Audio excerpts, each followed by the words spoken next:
조갑재 TV 시청자 여러분 안녕하십니까? 2019년 10월 25일 정오입니다.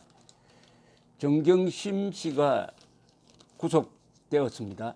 그리고 이제 검찰 수사의 칼끝이 남편 조국 전 법무장관으로 향하고 있는데 주로 혐의가 뇌물입니다. 뇌물수수. 공직자로서 가장 무겁게 처벌되는 것이 뇌물 부분입니다.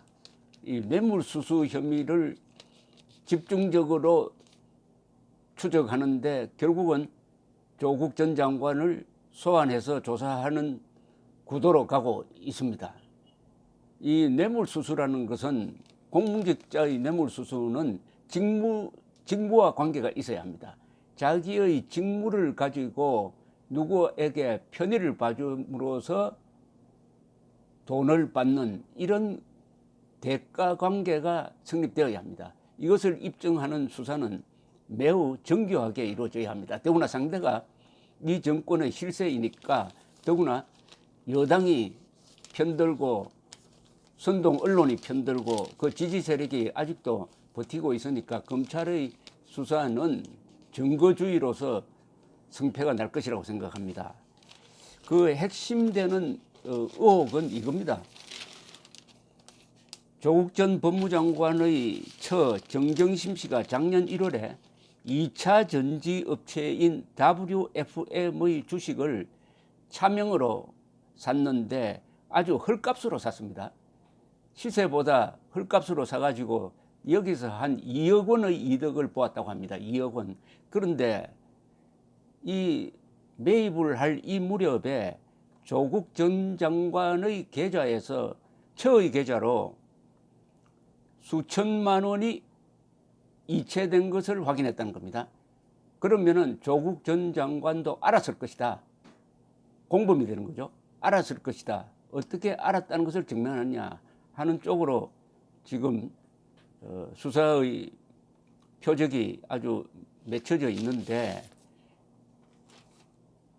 이게 어떻게 출발을 했느냐 하면은 유명한 조국 일가의 이 사모펀드에서 출발을 했습니다. 그런데 이 WFM 주식 매입 과정이 아주 수상합니다. 주식 시장에서 거래되는 가격보다 수억 원이나 싸게 WFM에서 주식을 정시에게 팔았다 이겁니다.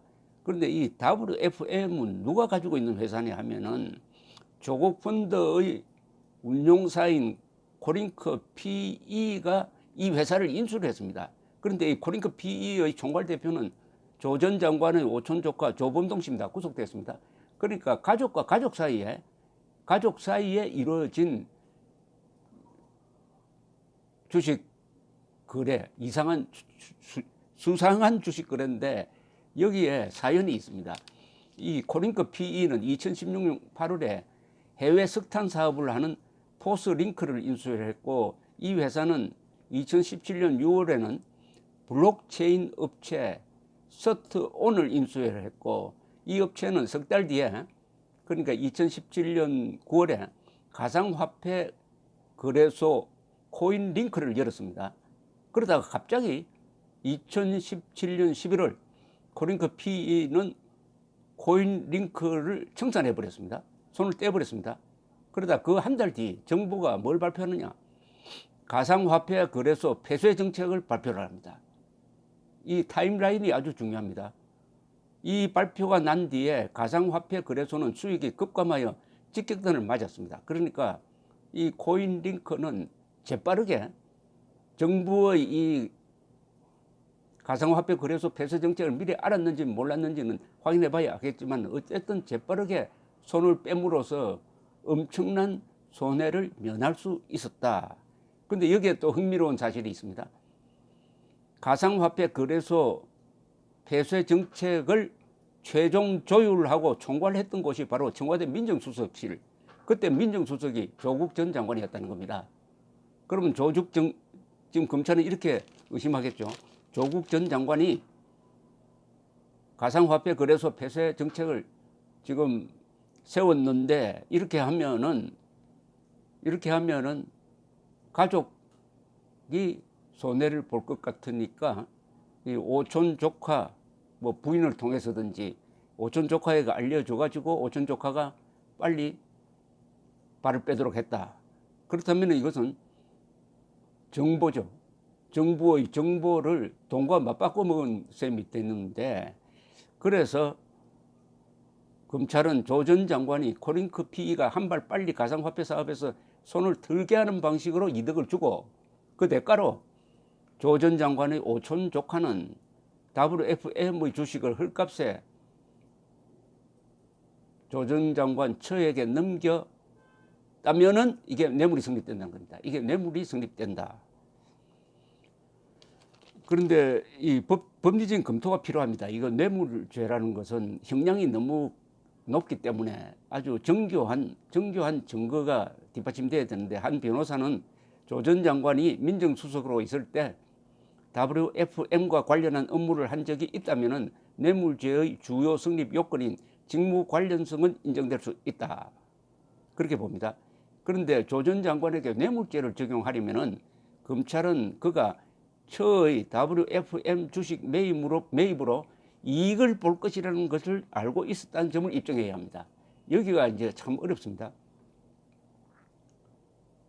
그러니까 부인한테 수천만 원을 계좌 이체를 할 때 알았느냐는 거죠. 이 돈이 어디에 쓰일지 알았느냐. 상식적으로 생각하면 알았다고 봐야죠.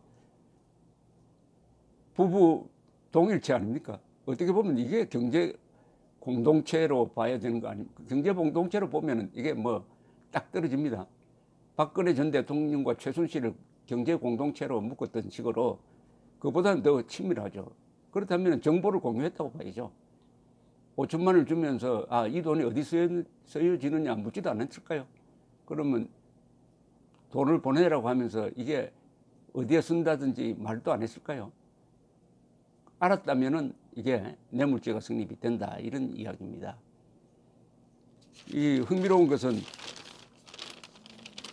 조응천 더불어민주당 의원, 이분은 박근혜 전 대통령 시절에 민정수석실에 근무를 해서 이런 업무에 밝은 사람인데, 이렇게 어느 방송에 나와서 이렇게 이야기를 했는데요. 내가 검사라면은 조 전 장관에 대한 뇌물이 아니냐로 수사를 집중할 것이다. 조 전 장관이 과연 알았느냐 몰랐느냐가 크게 다툼이 있을 것이다. 이렇게 이야기했습니다. 주머니 돈이 삼짓돈인데 액수가 좀 크다. 당신 계좌에서 나한테 얼마 보내줘. 뭐 하려고 그래? 알았어. 이런 게 통상적이라고 봐야 되는 것 아니냐. 이런 이야기입니다. 자, 이 뇌물죄로 수사가 들어가면은 조국 전 장관뿐만 아니라 그 위선까지 해당될 수도 있고 해가지고 이 상당히 사건의 깊이가 이 정권의 명운과 관계되는 쪽으로 갑니다. 뇌물. 박근혜 전 대통령을 몰락시킨 것도 뇌물이었습니다. 뇌물. 박근혜 전 대통령에게 적용했던 뇌물죄는 제가 보기에는 상당히 무리가 많습니다. 박 전 대통령은 한 푼도 직접 돈을 받지 않고 그 돈이 들어간 기업들의 돈이 최순실을 통해서 들어간 곳이 두 재단인데, 아시다시피 재단에 들어간 돈은 한 푼도 뺄 수가 없습니다. 그건 하나님도 뺄 수가 없어요. 그런데도 뇌물죄를 구성해서 징역 30년 이상을 지금 선고한 상태입니다. 그렇다면은 그 법리를 그냥 그대로 조국 씨에게 적용하면은 이것은 뇌물죄 구성이 훨씬 더 쉬울 것이라고 생각을 합니다. 부인이 아는 것을 남편이 알았느냐 몰랐느냐, 그리고 남편의 직무와 관련된 부분에서 어떻게 이런 특혜가 이루어졌느냐, 그 특혜로서 끝나지 않고 그 뒤에 특혜를 받은 쪽과 조국 씨의 부인 정경심 씨 쪽에서 수상한 거래가 있어가지고 정 씨가 한 2억 원 정도의 금전상 이득을 봤다. 그러면 전체적으로 딱 엮으면은 직무와 관련된 정보를 주고받으면서 대가성이 있는 돈을 받았다, 이렇게 법리가 구성되지 않을까 생각이 듭니다. 어쨌든 윤석열 총장이 시작한 이 수사가 이제 한 고비를 넘고 조국 전 법무장관을 겨냥하고 있는데, 법무장관이 무슨 자리입니까? 우리나라에서 법 제일 잘 지키는 사람이 앉아야 할 그 자리인데, 대한민국의 자유민주주의 체제를 부정했던 사람, 그러면서도 온갖 부패와 비리의 온상이었던 가족의 가장이 그 자리에 앉았었다. 그러면은 이 사건은 사실은 조국 사건이 아니고 조국을 임명한 문재인 사건입니다. 감사합니다.